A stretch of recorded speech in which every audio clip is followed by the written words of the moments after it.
Hai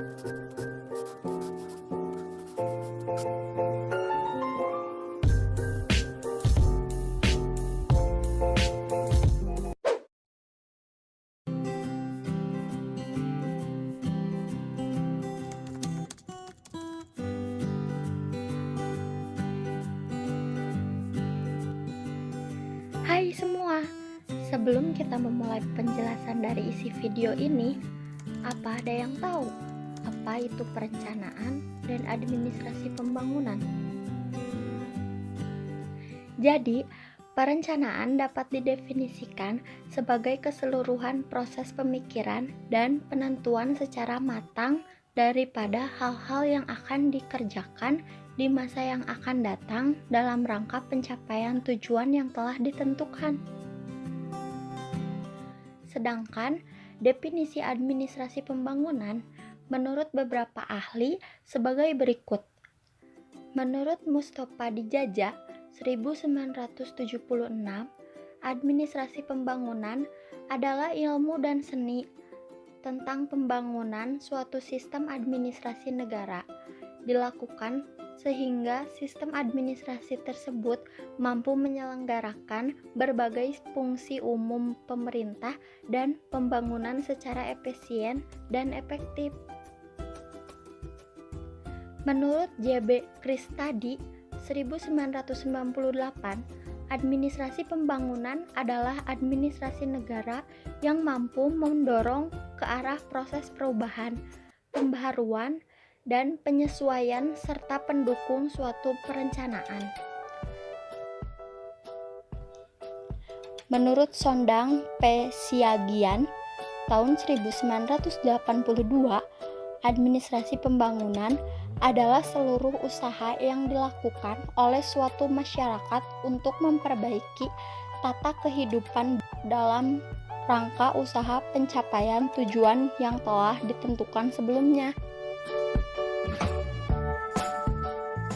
Tujuan dan fungsi administrasi pembangunan.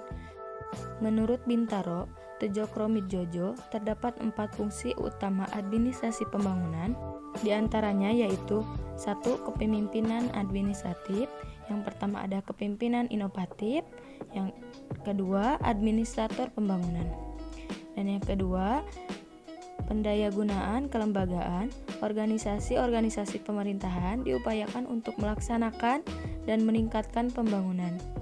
Ketiga, pendayagunaan kepegawaian. Yang pertama ada pengadaan, kedua pembinaan, ketiga pendidikan dan latihan.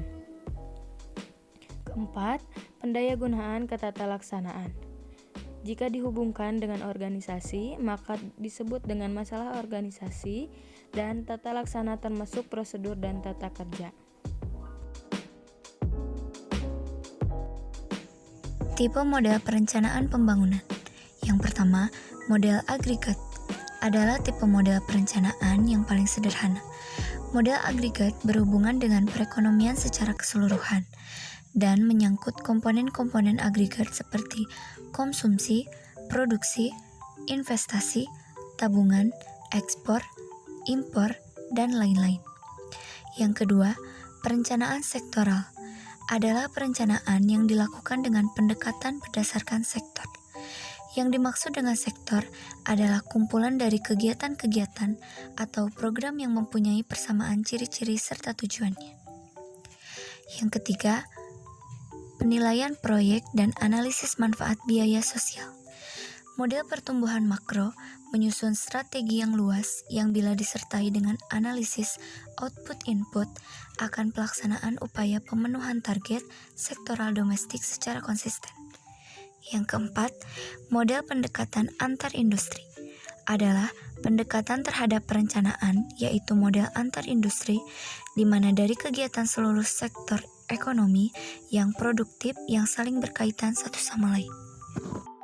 Nah, teman-teman, dari penjelasan video ini dapat disimpulkan bahwa administrasi pembangunan adalah cara yang dilakukan pemerintahan mengisi peranan dominan di dalam proses pembangunan secara keseluruhan.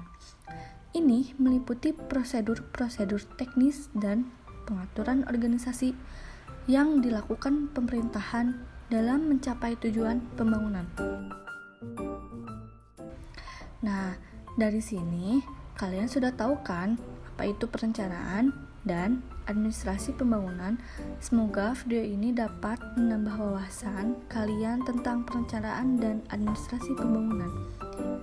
Jangan lupa like, subscribe, and komen video ini ya. Terima kasih.